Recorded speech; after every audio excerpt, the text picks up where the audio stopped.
بسم الله الرحمن الرحيم هل أتاك حديث الغاشية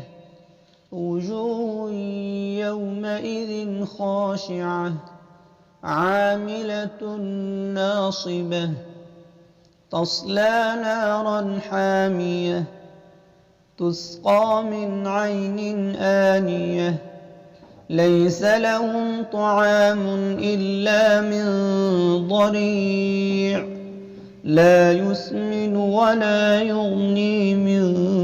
جوع وجوه يومئذ ناعمة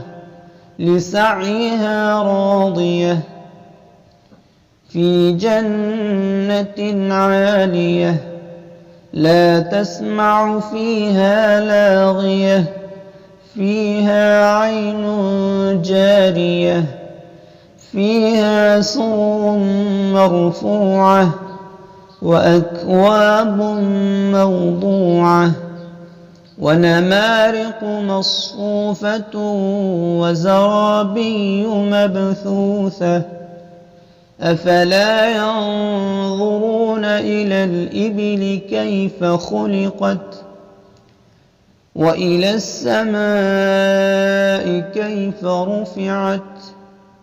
وإلى الجبال كيف نصبت وإلى الأرض كيف سطحت فذكر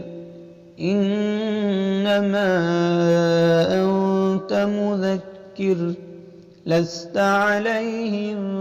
بمسيطر إلا من